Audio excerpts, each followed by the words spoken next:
तो हम श्री नरहरि चक्रवर्ती ठाकुर द्वारा रचित ग्रंथ श्री नामामृत समुद्र से चर्चा कर रहे हैं। तो आज हम जो इसमें चर्चा करेंगे वह है, इसमें आचार्य गणों से प्रार्थना कर रहे हैं कि हे गोपीनाथ आचार्य, हे शक्तिशाली नरसिंहानंद, कृपया मेरी धूर्त चेतना नष्ट करें ताकि मेरा हृदय शुद्ध हो जाए। तो गोपीनाथ आचार्य से प्रार्थना कर रहे हैं, नरसिंहानंद, हे शक्तिशाली नरसिंहानंद। गोपीनाथ आचार्य नरसिंह सिंहेश्वर, गुचाह को बुद्धि होग विशुद्ध अनंतर। जो हमारी कैसी है बुद्धि, धूर्त है, कुबुद्धि है, इस कुबुद्धि को शुद्ध करें, मेरा हृदय शुद्ध करें। जो बुद्धि हमारी, जो कुबुद्धि है, जब वह शुद्ध हो जाएगी तो हमारा हृदय कैसा होगा, शुद्ध होगा। ओहो श्री भूगर्भ लोकनाथ, ए बार दया कर मोर सम। हे भूगर्भ, हे लोकनाथ, कृपया इस बार मुझ पर कृपालु हो, क्योंकि मुझसे पतित अंत हैं, सब पतित पावन है, पतितों पर दया करने वाले हैं। तो मैं सबसे ज्यादा पतित हूँ, सबसे पहले मुझ पर दया कीजिए। भागवत माधव आचार्य दयामय, एही कर प्रचुर चरित्रे मन राय। तो क्या कहते हैं, हे भागवताचार्य, हे माधवाचार्य, कृपया करके आप अपनी कृपा करें। और आप कैसे हैं, आचार्य दयामय, यानी कि आप कृपा पूर्ण हैं, कृपा से भरे हुए हैं ना, कृपा करने वाले हैं। और मुझ पर कृपालु हो ताकि मेरा हृदय सदैव भगवान में लगा रहे। तो मेरा मन क्या हो, सदैव भगवान में लगा रहे, ऐसी आप मुझ पर कृपा कीजिए। हे भागवताचार्य, हे माधवाचार्य, आप मुझ पर ऐसी कृपा कीजिए। फिर आगे कहते हैं, गौर प्रिय प्राण ओहो, रूप सनातन, देह शक्ति करी प्रभु चरित्र वर्ण। हे रूप और सनातन, आप गौर को उनके जीवन से भी अधिक प्रिय हैं। कृपया मुझे दृढ़ता दें ताकि मैं भगवान के दिव्य गुणों का मधुरता पूर्वक गान कर सकूं। तो कह रहे हैं कि रूप और सनातन आप दोनों ही क्या हैं, भगवान को कुछ गौर हैं, गौर हरि यानी कि चैतन्य महाप्रभु, महाप्रभु को आप उनसे भी ज्यादा प्रिय हैं। तो महाप्रभु को अपने जीवन से ज्यादा, अपने से भी ज्यादा वो प्रिय हैं, उनकी चिंता करते हैं जो भगवान के गुणों का मधुरता से गान कर रहे हैं। जो भगवान के गुणों का गान कर रहे हैं तो उनकी चिंता होती है, वो उनके प्रेम है, वो उनके जीवन है, वो उनकी धरोहर है, किसकी, चैतन्य महाप्रभु की। श्री गोपाल भट्ट ओहो, दास रघुनाथ, दंते तृण धरी कहीं कर आत्मसात। हे गोपाल भट्ट, हे रघुनाथ दास, मैं दांतों में तृण दबाए, दांतों में क्या, तिनके को दबाए, आपसे विनती करता हूँ कि आप मुझे अपने चरण कमलों का दास बना ले। दांतों में तृण दबाकर, इतना विनयी होकर, इतना सरल होकर, दांतों में तृण दबाकर मैं आपसे विनती करता हूँ क्या, कि मुझे क्या करो, अपने चरण कमलों का दास बना लो। श्री जेवे सुबुद्धि मिश्र राघव कंसारी, कर करे ये उचित कुछु बलिते ना पारी। हे श्री जीव, हे सुबुद्धि मिश्र, हे राघव, हे कंसारी, कृपया मेरे लिए जो उचित समझे वह करें, मेरे पास इससे अधिक कुछ कहने को नहीं है। देखो, सेवा करने के बाद सेवक ये नहीं सोचता कि नहीं नहीं भगवान, मैंने तो क्या किया, आपकी सेवा की है तो मुझे क्या मिलना चाहिए, यही वाला फल मिलना चाहिए, आपको भी क्या करना चाहिए, मेरे जीवन में ऐसा करना चाहिए ना, ये नहीं सोचता। वह सोचता है कि जैसा आपको उचित लगे आप वैसा करें। कृपया मेरे पास कहने के लिए कुछ भी नहीं। ओहो गौरांगेर प्रिय श्रीधर ठाकुर लाज तेजी बलिए दुर्गति कर दूर। हे गौरांग के प्रिय श्रीधर ठाकुर, मैं आपसे निर्लज्जता पूर्वक प्रार्थना करता हूँ कि कृपया मेरे दुख को दूर करें। कौन सा दुख? ये सांसारिक दुख नहीं। कौन सा दुख है? कि भगवान के चरणों में मेरी प्रीति नहीं है, ये दुख है। गुरु के चरणों में मेरी प्रीति नहीं है, ये दुख है ना। तो इस दुख को मेरे दूर करना है। तो दुख की प्रार्थना करना यानी कि लज्जा को छोड़कर मैं आपसे कुछ मांग रहा हूँ, यानी कि सेवा का भाव रख रहे और कैसे हैं? निर्लज्ज हो गए हम, निर्लज्ज होकर कुछ मांग रहे हैं। क्या मांग रहे हैं? कि हमें इस दुख से मुक्ति दें। कौन सा दुख? कि भगवान के चरणों में मेरी प्रीति क्यों नहीं होती। देखिए भगवान के जो भक्त होते हैं, जो शुद्ध भक्त होते हैं, वो चाहे कितनी भी सेवा करें, उनकी सेवा करने की और चाह जाती नहीं। उन्हें सदैव यही लगता है मैं तो कुछ करता ही नहीं, यही उनकी चाह होती है कि और सेवा और सेवा। वे भगवान से प्रेम करते हैं, प्रेम करके भी उन्हें क्या लगता है कि हम भगवान से प्रेम नहीं करते। गुरु से प्रेम करते हैं, गुरु से प्रेम करके भी उन्हें महसूस होता है कि मेरा गुरु से प्रेम है ही नहीं, हम गुरु से प्रेम करते ही नहीं। ये पहचान है एक भक्त की, कि ये हमें हनुमान जी से भी देखना चाहिए। हनुमान जी क्या करते हैं? खूब सेवा करेंगे, खूब सेवा करेंगे, तब भी उन्हें क्या लगेगा? मैंने तो कुछ किया ही नहीं, और चाहिए और चाहिए। ये शुद्ध भक्त की पहचान है, ये भक्ति की पहचान है। और अभी हमें क्या लगता है? थोड़ा सा किया तो हमें क्या लगता है? हम ही हैं सिर्फ अकेले सेवा वाले, या फिर कर देंगे तो अपने आप को हम बहुत अहंकार से फूल जाएंगे। मेरे बिना कोई काम थोड़ा चलेगा इनका, अभी देखना ये जरूरत पड़ेगी मुझे ही बुलाया जाएगा सेवा के लिए, मैं ही करूंगा ये सेवा, मैं नहीं करूंगा तो ये काम होगा ही नहीं। ऐसा नहीं है, ऐसा नहीं है।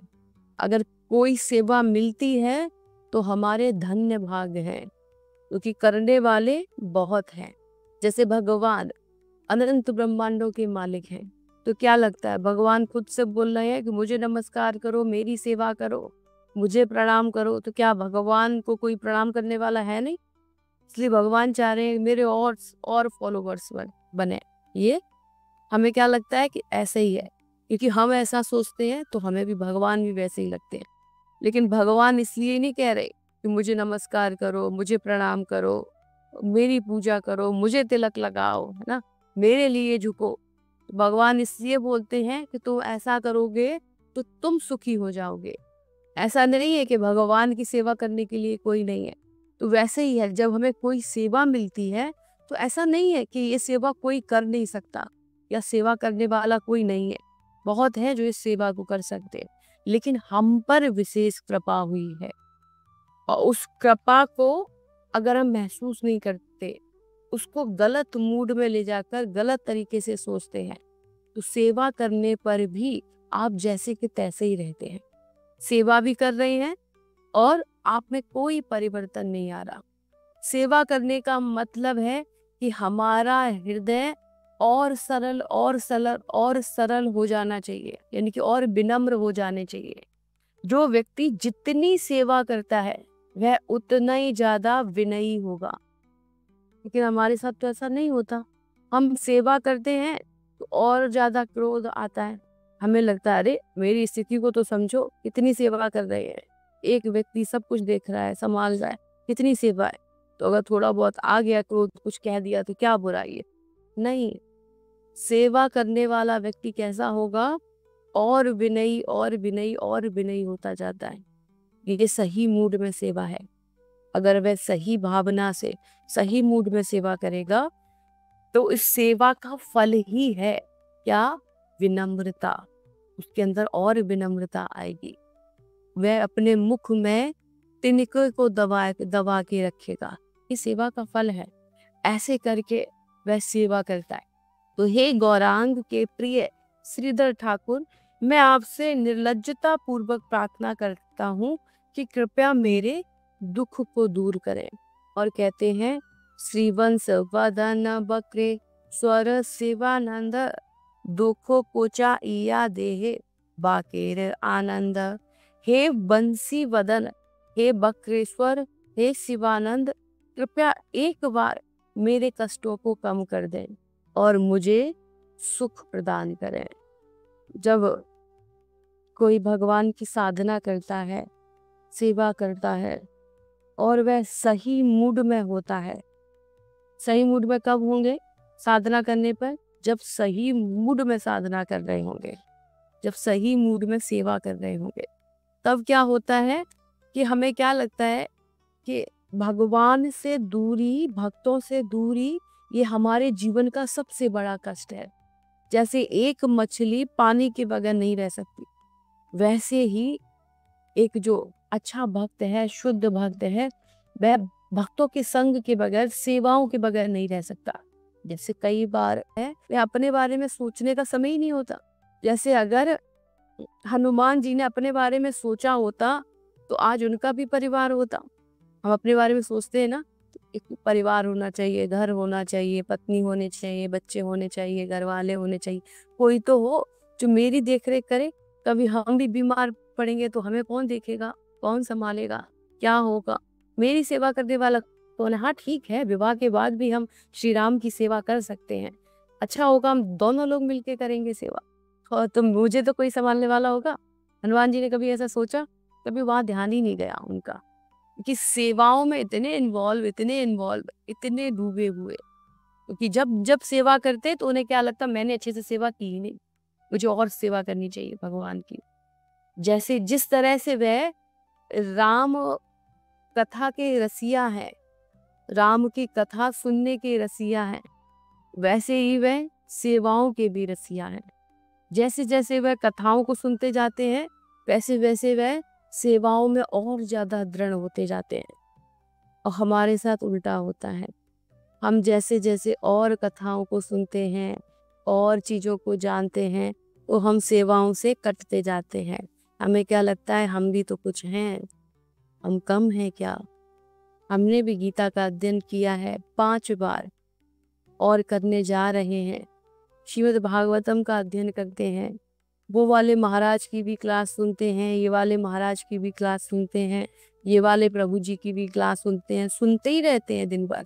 ऐसी भावना से हम सेवा कर पाएंगे? नहीं। सेवा का मतलब होता है कि जो सेवक है, जो सेवा कर रहा है, वो सिर्फ स्वामी की इच्छा को ध्यान में रखे, बस। स्वामी की प्रसन्नता ही सेवक को सेवा में उपलब्धि प्रदान करती है। सेवक को सेवा में कब आनंद आता है? जब वो सेवा में भी अपनी प्रसन्नता नहीं देख रहा होता। अभी हम क्या करते हैं, सेवा करते हैं तो उसमें भी अपनी प्रसन्नता देखते हैं। ये वाली सेवा नहीं, ये वाली सेवा करने में हमें क्या इंटरेस्ट है, ये वाली सेवा करने में हमें अच्छा लगता है, तो प्रभु जी ना ये वाली सेवा मुझे मत दो, ये वाली सेवा दे दो, फलाने प्रभु जी को फलानी सेवा दे दो, क्योंकि मुझे लगता है उन्हें ज्यादा इसमें अच्छा लगता है, वो ज्यादा अच्छे से कर लेंगे, मुझे ये वाली सेवा दे दो। तो बताओ, जो ऐसे करके बोल रहा है तो वो सेवक है या फिर स्वामी? वो सेवक है या स्वामी को सेवक बनाए है? अपने हिसाब से चला रहा है कि नहीं प्रभु जी ये नहीं, ये वाली चाहिए। तो कौन हुआ सेवक, कौन हुआ स्वामी? तो ऐसे व्यक्ति को सेवा में आनंद आएगा? नहीं, नहीं आएगा। सेवा का मतलब है स्वामी की प्रसन्नता के अनुसार कार्य करना। तब उस सेवा में क्या आता है, हमें आनंद मिलता है। और वो सेवा करते ही व्यक्ति भक्ति में बहुत उन्नति करता है और विनयी होता जाता है, विनयी होता जाता है, बहुत सरल होता जाता है, क्योंकि भक्ति का अर्थ ही है सेवा। अगर कोई सेवाओं में लगा है तो वह क्या कर रहा है, भक्ति ही कर रहा है। लेकिन कैसी सेवा? अपनी इच्छा के अनुसार सेवा नहीं, स्वामी की इच्छा के अनुसार सेवा, वह सेवा है। जैसे मैंने पहले भी आपको बताया था कि हमें क्या बनना है, दास दासानु दास, भगवान के दास हैं, उनके दास, उनके दास, उनके दास, उनके दास, दासों के दासों के दासों के दासों के दास, दास दास दास, यानी कि उनकी सेवा करनी है। तब हमें क्या, हमसे भगवान प्रसन्न होंगे। लेकिन कौन है दास दासानुदास? जो सदैव अपने स्वामी का गुणगान करे, वो है दास दासानुदास, उसको बोलेंगे। उसकी सेवा से क्या हमें उपलब्धि मिलती है? अच्छा बताओ, कहीं पर भी हनुमान चालीसा या हनुमान जी के गुणगान में कहीं पर भी ये आता है कि हनुमान कह रहे हैं मैं ही सब कुछ हूँ, मैं ही सब कुछ हूँ, मैं ही सब कुछ हूँ, ऐसा करोगे तो मेरे लिए, ऐसा करोगे तो ऐसा होगा, ऐसा होगा, ऐसा होगा। क्या होता है उसमें? सिर्फ राम मिलती है शुद्ध भक्ति। दास की पहचान ही यही है कि वह सदैव क्या करेगा? स्वामी का गुणगान करेगा, स्वामी का गुणगान। और उसके लिए वही प्रिय होगा जो स्वामी का गुणगान कर रहा है। तो उनके हम दास दासानुदास हैं, ना कि उनके दास जो सिर्फ अपना गुणगान करें। होते हैं ना, हम नहीं समझ पाते, हम लगता हम दास दासानुदास हैं, हम भक्तों के भक्तों के भक्तों के भक्तों के भक्त भक्त भक्त ऐसे ऐसे उनकी सेवा करेंगे। लेकिन वो भक्त कैसा है? सिर्फ अपना गुणगान कर रहा है, अपने बारे में, मैंने ये किया, मैंने वो किया, ऐसा किया, फिर ऐसा हुआ तब मैंने ऐसा किया, फिर ये हुआ तब मैंने ये किया, हम ना हो तो ये वाला सेवा ना हो, हम ना हो तो ये ना हो, ऐसे फिर ऐसा, ऐसे फिर ऐसा। तो ऐसे व्यक्ति के संग में रहकर, ऐसे व्यक्ति का सहयोग कर कर, ऐसे व्यक्ति की सेवा करके आप आध्यात्मिक उन्नति नहीं कर सकते। जिसकी हम सेवा करते हैं उसके गुण हमारे अंदर ट्रांसफर होते हैं, आ ही जाते हैं उसके गुण। तो ऐसे व्यक्ति की सेवा करोगे तो आप आध्यात्मिक उन्नति नहीं कर सकते। दास दासानुदास वही है जो सदैव अपने स्वामी का गुणगान करे, वही तो दास है। और जो दास का चोला ओढ़ के स्वामी बना बैठा है, उसकी सेवा से उपलब्धि नहीं मिलेगी। ठीक है, तो हमें आचार्यों से यही प्रार्थना करनी चाहिए कि हम भी कैसे बने? दास बने, दास दासानुदास। यानी कि जो हम ये पैमाना बता रहे हैं आपको, तो दूसरों को आंकने के लिए नहीं, खुद को आंकने के लिए दे रहे हैं आपको पैमाना। यानी कि आप हो ऐसे या नहीं हो, क्या आप जिससे भी मिलते हो उससे सिर्फ और सिर्फ अपने स्वामी का गुणगान करते हो या अपना गुणगान करते हो? ये जो पैमाना है वह सामने वाले को नापने के लिए नहीं, सिर्फ खुद को नापने के लिए कि आप कैसे हो, आपका हृदय कैसा है। तो हमें अपने भगवान का, अपने गुरुजनों का, उनका गुणगान करना चाहिए। देखिए, कुछ कुछ छोटी छोटी चीजें हैं ना, छोटे छोटे से स्वभाव, उनको ही बदलकर हम आध्यात्मिक उन्नति कर सकते हैं। छोटी छोटी सी चीजें, और जिसको करके हम बहुत बड़ा अपना नुकसान करते हैं। इन छोटी छोटी बातों के प्रति ही सावधान रहकर हम भगवत उन्नति कर सकते हैं, भगवत प्रेम प्राप्त कर सकते हैं। कोई ऐसा नहीं है कि बहुत दुर्लभ है और बहुत सुलभ भी नहीं है। क्योंकि अगर कोई व्यक्ति जो हमेशा से सिर्फ अपने गुणगान में लगाओ, अब वह भगवान तथा गुरु का गुणगान कैसे कर सकता है? बहुत मुश्किल है।